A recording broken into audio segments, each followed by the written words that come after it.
And hello, everybody. Welcome to the Fearless Floyd Show. I am your host, Fearless Floyd, as always. You can check me out at fearlessfloydshow.com. And I am on YouTube, Rumble, BitChute, Telegram, PayPal, Venmo, as well as the Cash App as the Fearless Floyd Show. Really easy to find. Fearless Floyd Show at yahoo.com. If you like me, my channel, my guests, my subject matter, topics, doesn't matter. Like, subscribe, share, hit the notification bell, leave a comment below. Fearless Floyd Show at yahoo.com. If you want to email me, but I urge everybody to join the Telegram group. Get in there. Easiest way to contact me and get a hold of me. Ask me questions. So here we are. Moment, I don't know, third, fourth, fifth video of today. And we are Tuesday, October 18th, 2022. Let's track of the days. And this is Ann LeFlore on Trust, part 17 of 24 Trust class videos. All right. So you guys ready? Trust class coming up October 22nd, Saturday, 5 to 7 Central Time. Saturday, Sunday, the following Saturday and Sunday, the 29th and 30th, respectively. Come check us out, $199 for the class. Plus, you get a ton of templates and documents, instruments. You get a private Telegram group, students that taken the trust class. You get access to private videos. Man, y'all got to come get part of it, because those who are in that class graduate, master it, perfect it. They're going to be a beast. They're going to be like these gurus you hear talking in all these chats.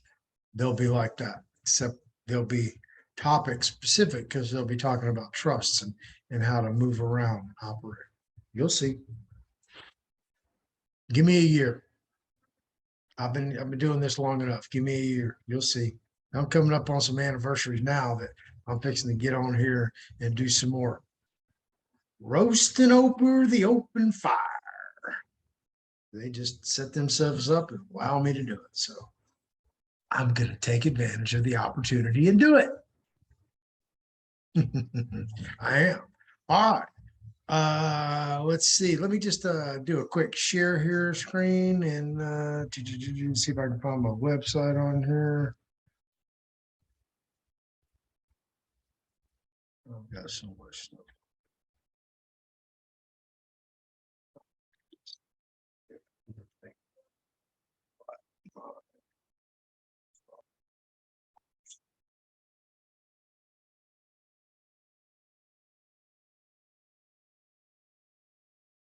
Oh, let me go get it. Get it. There we go. Now get back over to share. Hurry up and jump over here with Ann. Got that. All right. Here's the screen share. Now, real simple, okay? This is, boom, trust class enrollment. You click on that, and this is where you're going to get. You click on enrollment right there, click right there, 3 days, 7 hours, 10 minutes, and counting down. This class will start. So get in. There are the dates. There's the time. You can also hit the home page. This is where you're going to land. As soon as you put in fearlessfloydshow.com, it's going to tell you right there, go to the bottom of this page for classes, consultations, enrollment. So all you do is scroll all the way down there. It's right there. Go click on that. You're going to come over here. You're going to click on the 22nd. You're going to click on 12 p.m. You'll confirm that. You're going to fill out these forms. Everything is self-automated, and you're going to get responses. You're going to get reminders of your class, and we're going to move you on from there. We're going to try to get you rolling and moving in trust and operate. So with that, I will be right back with part 17, Ann LeFlore on trust with Ann LeFlore. And here we go, folks. The illustrious Ann LeFlore. Hey guys, how you doing? Hear my birds? My roosters and chickens are going off. Oh, the roosters. All right. We're on 17, right? I think we just finished 7. No, yeah, I think we're on 17. Yeah, we are on 17. And I have not proofread this, so mistakes and misrepresentations are Ann LeFleur's solely. I take no responsibility. You know what, guys? I hope that one day you guys each have 2 languages on your computer and all your mistakes are coming through, because it's fun. It makes everything so interesting. Right. Okay. The English doesn't like the French doesn't like the English. So it just makes it interesting. True. That is true. All right, here we go, kids. Part 17, Ann LeFlore on trusts. What are trusts and the historical transformation of trusts? Panel 2. Trusts are gifts. We're not even seeing you. We're only seeing you. Oh, You haven't my shared bad. your screen yet. Dang it. I'm like moving too fast. Did y'all see that? I moved faster than the speed of light. Y'all missed everything. Yeah, we just keep seeing Floyd. All right, here we go. Trust, part 17. What are the trusts and the historical transformation of trusts? Panel 2. Trusts are gifts. In reality, trusts are gifts. Most gifts are simple and only require that the donor has no reason to use a trust. In this case, the donor just delivers the assets, conveys realty, registers securities in the donee's name, or executes a deed of gift. This is a simple way to form a trust without all the paperwork needed. However, we can create these simple trusts if we only have a small gift we would like to donate to a person at this time. Otherwise, we need to use a trust to distribute all of our affairs after we are gone. Guys, trusts were originally set up as gifts. They set them up in 1200 and something, when all the wars and military and everything else. It was a way for them to make sure that their lands were transferred correctly from one place to another. So say you just have a small gift that you want to give to somebody, and you don't really, have a whole lot of personal assets or anything like this.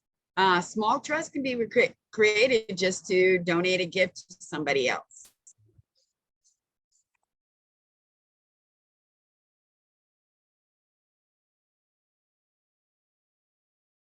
Okay.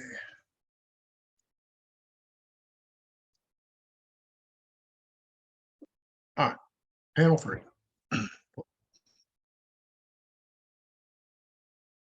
In a simple trust, the gift is a two-party transfer from the transferor to the donor, transfer donor to the transferee donee. The trust, by contrast, entails a three-party relationship in which the donor settlor arranges with the trustee to divide the donee's interest between trustee and beneficiary. When the trust is formed and the trustee takes legal title of the property for the benefit of the beneficiaries, a normal private trust is essentially a gift, projected often. A normal private trust is essentially a gift projected upon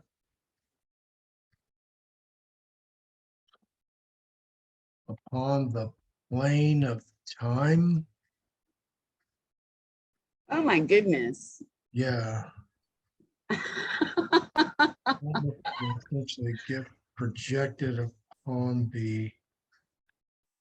Yeah, put the time. Yeah, it got mixed up. Yeah, changed it. What should it be? It should be to project on the plane of time and is subject to the manage of a trustee. Plane of time is correct. Yeah. Oh, okay. I didn't even think that was correct. All right. The plane of time, it is subject to be managed by a trustee. A normal private trust is essentially a gift projected upon the plane of time and is subject to be managed by a trustee. In the 14th and 15th centuries, trusts were set up as a way to donate gifts from one person to another. Today, the modern role of a trust is for managing financial assets. So like I was saying, back in the 14th, 15th century, people were landholders and they wanted to make sure their land stayed in the family. So they would set up a simple trust to make sure that when they were gone, that the land stayed within the family. It all deals with the way you want to set up your trust. Today, trusts are so different than what they used to be. Okay, now define plane of time in in 3-year-old layman terms. All right, that deals with the time that we're in. Plane of time means when was it? Was it back then? Was it now? How are we dealing with it today? And how was it back then compared to what we're dealing with in the new trust laws and how we're dealing with laws of today? All right, there you go. All right. I knew you were going to ask that question. Beat you to it. The early trusts. Back in the Middle Ages, the principal form of wealth was real estate. Back then, the primary purpose of the trust was to easily transfer the freehold land within the family. Before the law governing the transfer of freehold land was deeply afflicted by the federal restrictions meant originally to concentrate land holdings for military and the related advantages of using the trust to pass land between family members. Okay, so this is what I'm saying. Trusts have been around for quite some time, 14th, 15th century, 1300s, 1400s. So basically back then when all the wars were going on and the governments or whoever, the kings, queens, whoever the rulers of the lands were, would try to seize people's property for their military purposes. So the trust protected the property, what they call freehold or freehold land, means that you held the land titles. They didn't hold the land titles. Okay. Panel 5. And I misstated a word. I said federal, and it's supposed to be feudal. The feudal land holding rules started to change after the lapse of the feudal system. One rule required that freehold land pass by descent rather than by will. This restricted the land and it was no longer divisible. New stricter laws came into effect that had rigid share of primogeniture and dower. Definitely not. That has to do with the great old language. You know, who is the dower? You know, your daughter, you give her a dowry when she's going to marry and stuff like that. This is all their language and how it used to be set up. They were like set up through dowries and dower. The dower is the person who receives the dowry or something like that. Okay. This led to more bizarre fiscal exactions called wardship and marriage that functioned as pedal transfer taxes on minors. Yeah, it all deals with how the dowries were set up, how they created more taxes because they were saying, well, if you're putting this in the dowry for this marriage or whatever, and each person had to have their dowry. The man had to have his from his family. She had hers from her family. They, you know, like said, okay, what's your dowry? What's our dowry? And then they would start taxing them and doing all kinds of stuff to it. Okay. Many landowners made trust in order to protect themselves and their families against gross injustices of the system of land laws, which were centuries out of date. Still. Yeah, you're right. They still are out of date. But back then, the only way that they could protect their trust and make sure, or their land, was to make sure that they locked them up in trusts. The trustees of the first trust or trust from the 14th and 15th centuries were merely stakeholder and were mainly nominees with no real powers or responsibilities to manage these trusts. The first trust merely gave the trustee the duty to hold on to settlers' property until death. And then they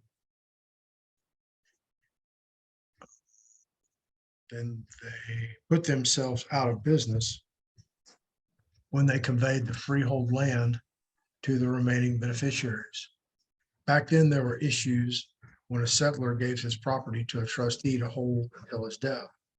The trustee would accept the property, but when the time came to give or distribute this property, the trustee appropriated it to themselves. Yeah, so back then there wasn't the laws that govern trustees. They were just well-to-do people. You trusted in them, you gave them your land title, you told them who it was going to go to when you died, and sometime they took your land and your title away from you when you died. And the people didn't get what they were supposed to be getting.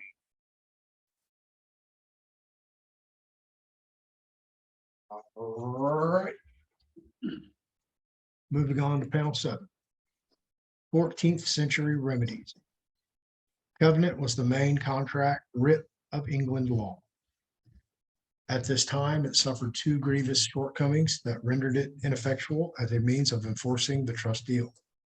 Under the writ of covenant, the plaintiff needed to have a contract that was a sealed instrument. If there wasn't one, or if the deed had been destroyed, stolen, or lost, the case was beyond remedy and covenant. At this time, the courts would only grant damages. The trust beneficiaries wanted the ancestral land, not the money for the damages. So see, back then there was no guarantees. You had your land patent, your land title, and you entrusted it with somebody. They could say, oh my goodness, it got broken, land stolen, destroyed. We don't know what happened to it. So there was no title to pass on to the children. So the courts couldn't do anything except go after the beneficiary, or the trustee who was holding on to that title, who says it got lost, and ask them to give monetary damages of money.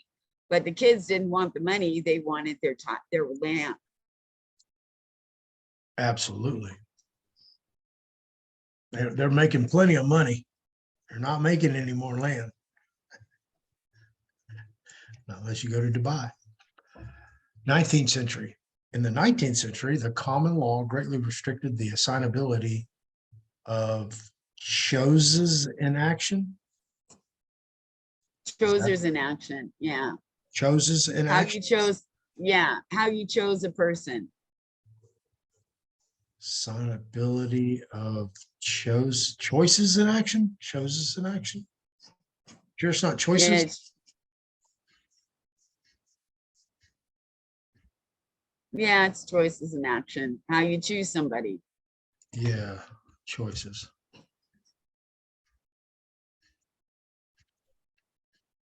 Like I said, French comes in. Yeah, no big. It's something when you're reading it, just run into these train wrecks with your tongue. In the 19th century, the common law greatly restricted the assignability of choices in action. They treated the beneficiaries as having a property interest in the lands held in the trust. This was not just a claim derived from the settler. The trust sidestepped the rules against assignment. At this time, common law courts were simply incapable of taking evidence on the terms of a deal. So lives are starting to change. Trusts are starting to evolve, and more people are starting to use trusts. So in the 19th century, they literally started to, look at the different laws. So what happened in the, 14th, 15th century, the trustees would steal the land. They were trying to make it where the beneficiaries who now were in the contract had their land. It was more protected.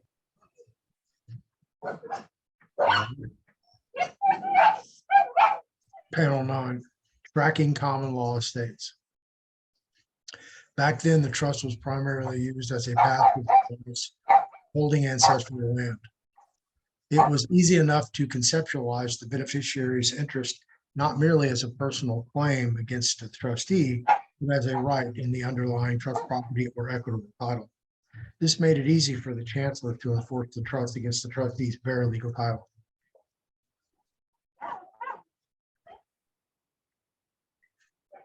Okay, so basically what we're doing is we're starting to get more into common law and estate law as we start progressing into the next era of the 19th, 20th century. So we're starting to look more into how we're getting to be protected through our trust, where they never protected us before through the trust. There you go. Panel 10. Testamentary trusts. In the 1660s, the barriers for devising real property were overcome. By then, it was quite common to create trust by will, or what they call testamentary trust. The testator devised land or other property to a person's name in his or her will. The trustees would hold the property for the beneficiaries that were named in the will. The testamentary trust was now common in modern practice. So we do have different kinds of trusts. One is a gift trust, one is a testimonial trust. Testimonial trust is where we write down our testimony and we put it in a will. Then inside the will, we name who is going to benefit or receive what we have inside of our will.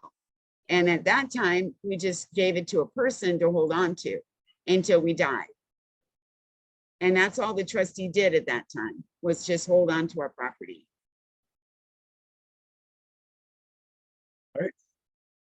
There you go. Okay.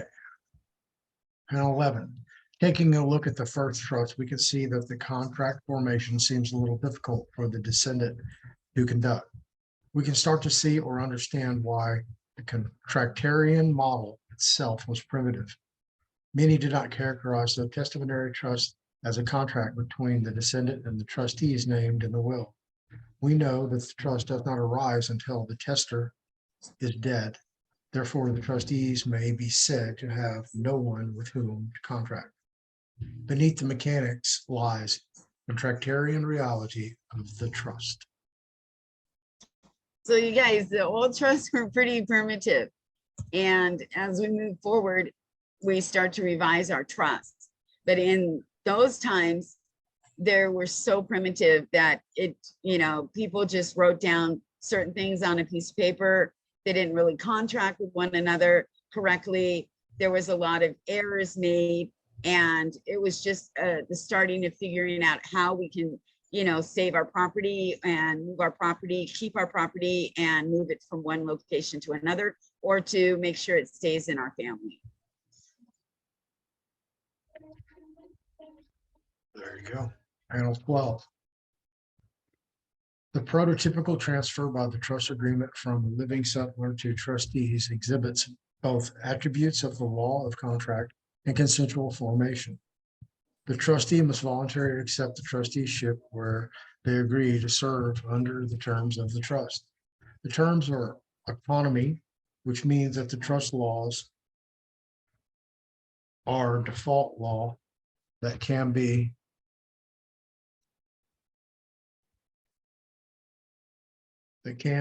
altered in the trust instrument. This happens when a trust is created by will. The settler has essentially the same freedom to tailor the terms of the trust under a will as with an inter vivos trust. Okay, inter vivos trust is like what we're making, revocable trust. We get to tailor our trust. We get to tailor how we want it. We get to, start structuring our trust to benefit us more.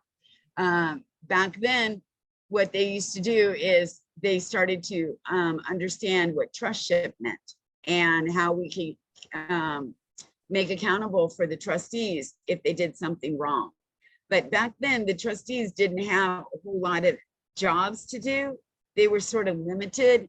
They just accepted the contract to hold on to this piece of paper until somebody died, and then they would, distribute whatever the property was. And they were holding the titles of these properties. There you go. 13. A trustee has the same right to decline to serve as a trustee of any trust if the terms of the trust are not to their liking. By accepting a trusteeship, it is a consensual act. The appointment can come from the probate court that stood in for the descendant. At this time, the testamentary trustee decides if he wants to accept the trust on the terms and conditions in the trust instrument and the background default laws of trust. The person who is designated as trustee can now decline or accept the appointment. That means he has agreed to the trust deal. The trustee cannot negotiate with the trust.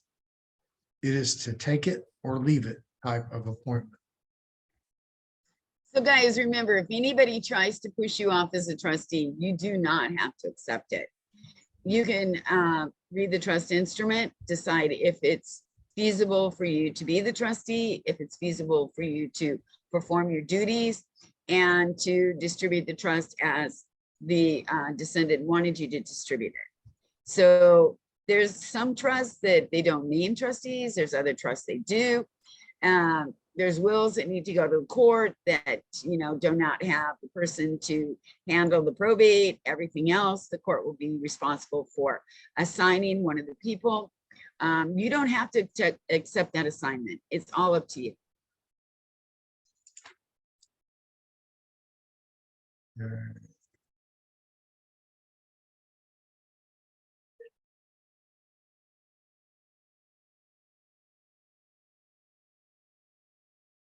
Panel 14. You must realize that the executorship is a consensual fiduciary relationship like a trusteeship. You cannot appoint an executor of the will against their wishes. The law of estate administration is mostly default law that the testator's will can alter apart from measures designed to protect creditors' rights and other external interests. This means that executorship, just like trusteeship, will exhibit the twin features of contractarianism, consensual formation, and consensual terms of the will. The fiduciary law applicable to executors is virtually identical to that governing trustees. Just like I'm saying, an executor or an executorship is also a trustship or a trusteeship. So basically, they put you down as the trustee. When they die, you become the executor. You are the executor to distribute the affairs of the trust. You don't have to accept it. Nobody has to accept it. But if you have agreed to it beforehand, then it's a good idea to go ahead and finish through with it. Usually when somebody is creating this, they'll explain it to you what your duties will be. And they'll ask you ahead of time, are you going to accept this or you're not going to accept it? So that's when your name gets put down. There you go. Oh, what the hell, Dean? All right. Management trust. The feudal restrictions on the transfer of real property that gave rise to the conveyancing type trust disappeared piecemeal from the 17th century to the earliest 20th century. The feudal land laws are no longer needed to be evading the trust. Hold on. The feudal land laws are no longer needed to be evading the trust has endured because of the changes in its functions. That doesn't make sense. Okay, so before they used trust, because there were so many crazy land laws that they were trying to steal the land from the people. So now in the 20th century, between the 17th and the 20th century, we no longer need those type of trust because the laws are changed. They're changed the laws to, benefit the trust and benefit the property and save the property inside the trust. Okay.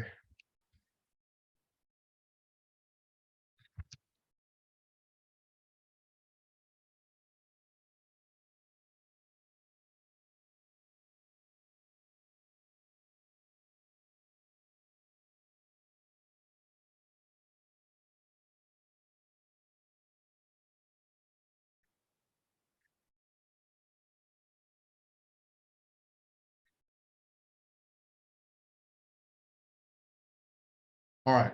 The feudal land laws created trusts, which are no longer needed or be evaded. The trust has endured because of the changes in functions. Yeah, the different functions of the trust have all been changed. As the laws change, they change the functions of the trust. Okay. All right, there you go. The trust has the trust has ceased to be a conveyancing device for holding freehold land and has become instead a management device for holding financial assets. Right, before when the trusts were created, all they were for was to hold land. That was the only trust they created. Now, today, we create trusts to hold land plus our assets. Right.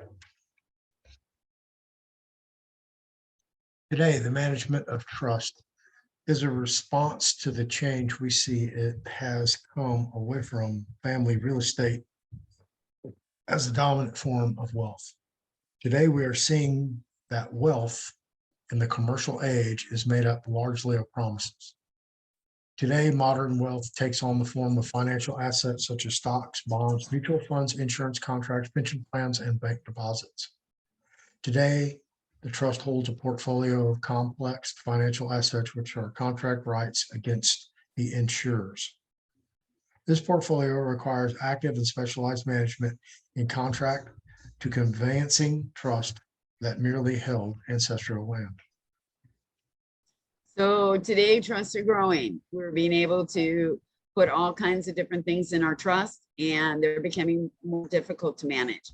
Before, it was simple. You put your land in your trust, you ask somebody to hold the land title. When you died, that person was supposed to deliver the land to whoever was on the title or whoever you designated that piece of land to. Now, today, we have tons of assets that are going in our trust, and we need a manager that can manage these assets.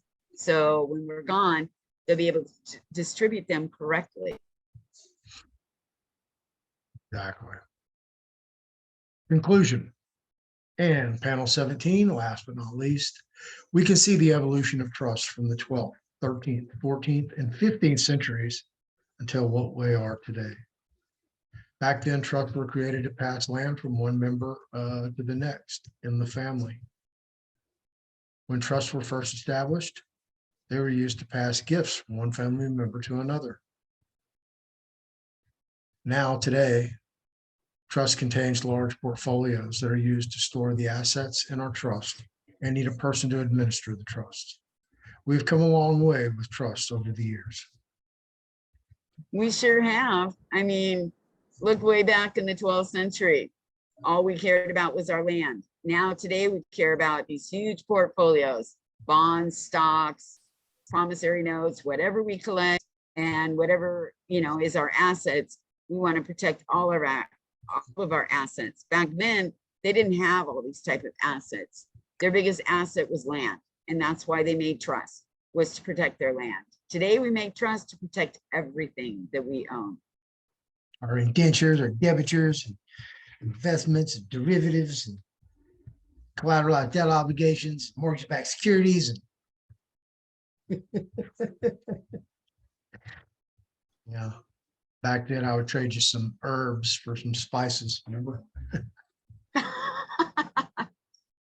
I thought you were going to tell me about your mixed tickets that you put in your trust to trade them for something else. I don't know. You actually got a 1-for-1 deal. You My walk away season satisfied. tickets. It's like, yeah, I took a bunch of Federal Reserve notes and walked away with some collateralized debt obligations. Yeah, exactly. Yeah, I don't even know what they are. Just sounded cool.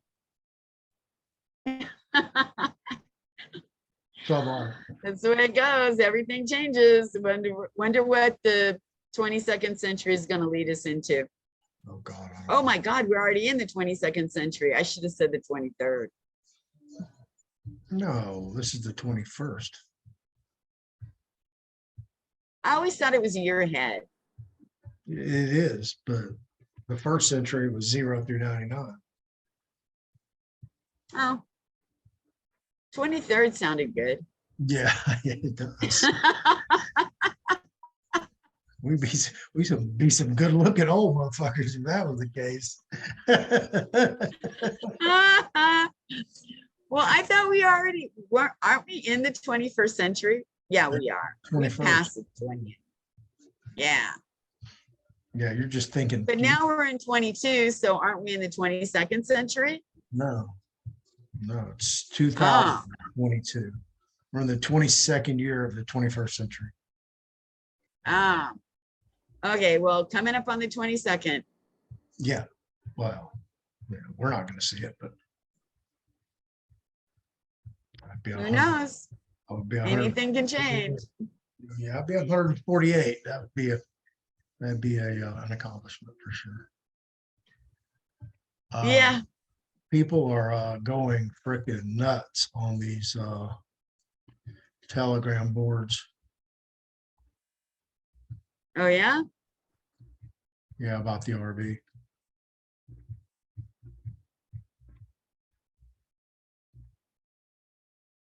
It's coming up.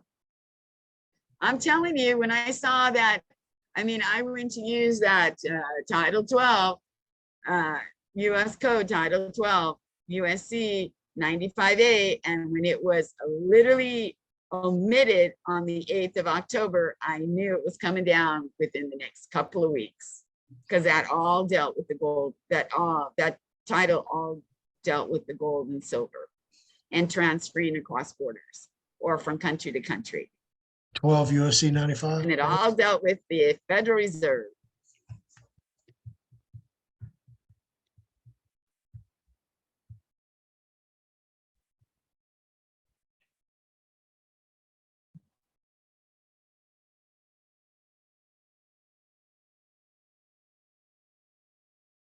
Where'd they remove it from? Look up Title 12 USC 95A. Regulations on transactions and foreign exchange of gold and silver, property transfers. That's the instance of enforcement and penalties. Yep, there is one website that I got on yesterday, and it was eliminated on the 8th of October, but you can still see it online. I'll send you the link.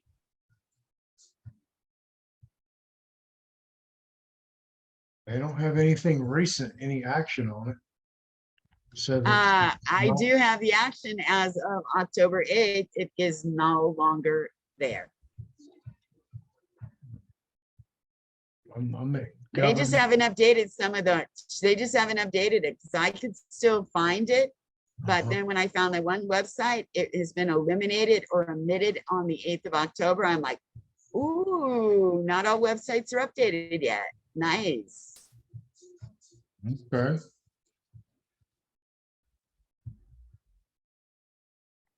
And you said it was what date? October 8th, 2022. Storage.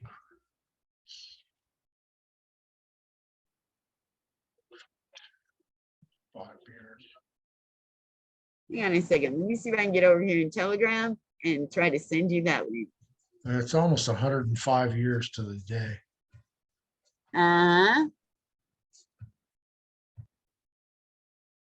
Okay.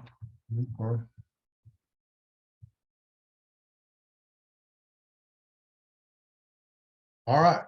Well, let's wrap this package up and put it to bed, because I have to get up at 6:30 in the morning and drive downtown again. Sounds good. No, it doesn't. Okay, guys. Nice Stop seeing you again. Remember, change your hats, because you can wear 3 hats, but you can't wear them all at one time. You'll look foolish doing it. Promise you.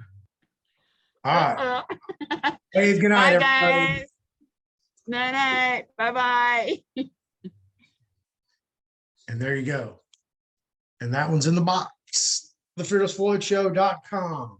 I'm on Telegram, Rumble, YouTube, BitChute, PayPal, Venmo, and Cash App. Hit me up. Hit me up. Like, subscribe, share, hit that notification bell, leave a comment below. FearlessFloydShow@yahoo.com. Come check me out on Telegram. Thanks for joining us. I'll see you next week. Thank you very much. Have a good night.